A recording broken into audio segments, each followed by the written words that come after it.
அவனும் வந்தா தமிழ் அவனும் அடிச்சுப்பாங்க முச்சா அப்படி ஜெயிப்பாங்களா? செங்காரெட்டி புதிய ரெட்டி பார்த்துட்டாங்க. அவன் ஜெயிப்பாங்களா? ஜெயிக்க மாட்டாங்க. ஜெயிச்சோமா முடிஞ்சது. அப்புறம் இங்க ஜெயிச்சா அங்க ஜெயிக்க மாட்டாங்க, எங்க ஜெயிச்சா இங்க ஜெயிக்க மாட்டாங்க. அடுத்த திருப்பி மாத்தி போட்டோமா, இங்கேயும் ஜெயிச்சோம் அங்கேயும் ஜெயிச்சோம். அப்புறம் அதெல்லாம் அமைக்கிடுவாங்கப்பா, இல்லைங்க அங்க இருக்காங்க அமைக்கிடுவாங்க. மினிஸ்டர் தான் கிடைக்காது, ஆனா ஆக முடியாது. மினிஸ்டர் ஆகணுமா இல்லையா? எல்லாம் நடக்கும், எல்லாம் நடக்கும்.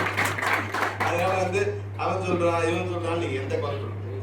நம்மளும் யாருக்கும் இங்க வெளியே இருக்கிறப்ப நம்ம எந்த துரோகம் பண்ணல. இதே இப்ப முரளி இது கொடுத்தாரு இல்லையா, பேட்டி கொடுத்தாரு. அந்த முரளிக்கு வேலை செய்யக்கூடாதுமான்னு சொல்லி மடமான ஃபுல்லா மேடத்தை கூட சண்டை. வேலை செய்யக்கூடாது, அவன் ஊருக்குள்ள உதைப்புன்னு சொல்லி ஒரு சண்டை. மேடம் ஆபரேஷன் பண்ணி ரொம்ப சீரியஸா இதுல அவங்க ஹாஸ்பிட்டல் இருக்காங்க. அப்ப எல்லாருக்கும் வாய்ஸ் மெசேஜ் அனுப்பிச்சாங்க. நான் தான் கூட்டு வந்தேன். வாய்ஸ் மெசேஜ் அனுப்பிச்சாங்க, முரளி நல்லவன கெட்டவனும் 2019 நம்ம ஜெயிக்கிறதுக்கு அவன் கூட இருக்கான். அதனால நம்ம தோத்தா முரளி தோத்தான்னு சொல்ல மாட்டான், ஃபேன் தோத்துட்டு சொல்லுவான். அவன் எதிரியா கூட இருக்கட்டும், நீங்க அவன் ஓட்டு போட்டே ஆகணும். உங்களெல்லாம் அன்பா சொல்லி மிரட்டி சொல்லி நீங்க எல்லாம் அவன் வேலை செஞ்சு ஓட்டு. அதுக்கு கொடுக்குற நன்றி தான் இப்ப முரளி கொலைகிறார். இந்த மேடத்தை தவிர யாரு கொண்டாலும் செய்வோம். அவர் பாவம் பின்னாடி கொஞ்சம் பேர் சொல்றாங்க, அது பரவாயில்ல. அதே போல சக்கரபாணி ரெட்டிக்கும் நம்ம என்ன பண்ணோம், நம்ம மேடம் கையை லெட்டர் கொடுத்தோம், அவருக்கு நீங்க சேர்மன் கொடுக்கணும். அப்போ நாங்க தான் போயிருந்தோம். போகும்போது பக்கத்துல இருந்தவர் சொன்னாரு, என்னம்மா அது பாலிடிக்ஸே தெரியலம்மா. என்னன்னு கேட்டோம். இல்லைம்மா நம்ம இதில் யாரும் வளர விடக்கூடாதுமா, அப்புறம் அந்த லெவலில் எல்லாம் வளர்ந்துட்டே போயிட்டாருன்னு நான் பிரச்சனையாகும். மேலே சொன்னோம், இல்லை இல்லை எனக்கு அண்ணன் மாதிரி அவர் எல்லாம் இது பண்ணாரு. இல்லைம்மா இதே பக்கத்தில் ஒருத்தர் எம்எல்சி அனௌன்ஸ் பண்ணாங்க, உங்கள் பக்கத்து தொகுதியிலே இருக்கிற எம்எல்சி அனௌன்ஸ் பண்ணாங்க, போய் சண்டை போட்டு அதை கேன்சல் பண்ணி வந்துட்டாருங்களா. ஏன்னா 2 கத்தி இருக்கக்கூடாது ஒரு வரையில். இல்லை இல்லை அதெல்லாம் பரவாயில்ல, எனக்கு எல்லா தைரியம் இருக்குது, என்ன மாரி யாரும் ஒன்றும் பண்ண முடியாது. அவர் எனக்கு வேலை செஞ்சார், நீங்கள் அந்த இது எனக்கு போஸ்ட் கொடுக்கணும்னு இதே சக்கரபாணி ரெட்டிக்கு நம்ம லெட்டர் கொடுத்தோம். சிஎம் கிட்ட பேசணும், அவரே கூட்டு போய் பேச வச்சோம். சக்கரபாணி ரெட்டி நம்ம வீட்டுக்கு வந்தார், ஒய்ஃபோடு வந்தார். இந்த வார்த்தை சொன்னார், அம்மா நான் பிராணம் உள்ளதாக நீங்க రుణమిట్టు ఉంటాను, వాళ్ళ పెళ్ళాము వాళ్ళిద్దరూ కలిసి ఆయనకి ఏం ఇది మనం చేయలేదు, எந்த குறையும் நம்ம இருக்கு. முரளி ஜெட்டுடி சாப்பிடணும், இவரை சேர்மேன் ஆக்கணும், சக்கரபாணி ரெட்டி சேர்மேன் ஆகணும்.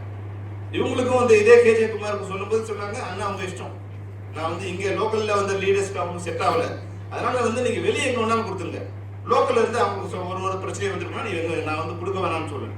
அவங்களுக்கும் சேர்மன் கொடுக்குவாரு. யாரையும் நம்ம கெடுக்கல, எந்த வித துரோகமும் நம்ம யாருக்கும் பண்ணல.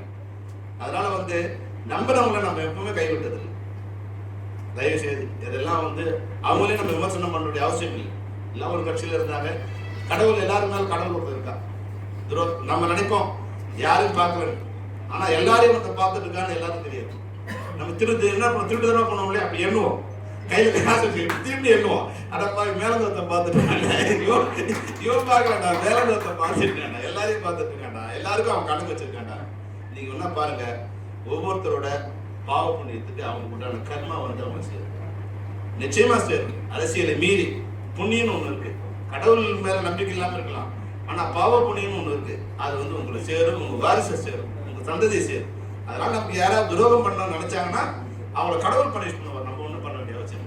அதனால நீங்க எந்த கவலையும் இல்லாம நிச்சயமா நம்ம அடுத்த முறை நாம ஒன்றோடு வேண்டிக்கிறோம், நகரில் ஜெயிக்கிறோம், நம்ம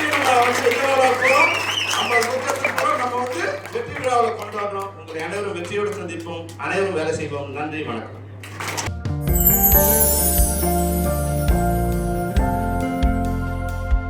లవ్ ఈ అందమైన 4 అక్షరాల బారిన పడని మనిషి ఉండరు, మనసు ఉండదు.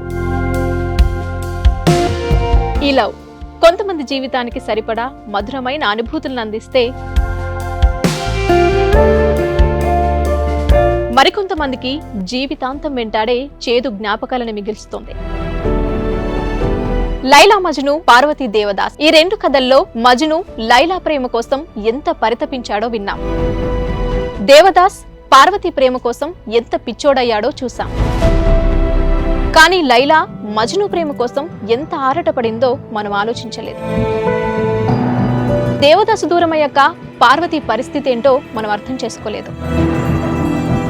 ప్రేమ నుండి పెళ్లి వరకు వెళ్ళలేకపోయినా ఎంతో మంది అమ్మాయిల బ్రేకప్ స్టోరీస్తో మీ లవ్ టుడే.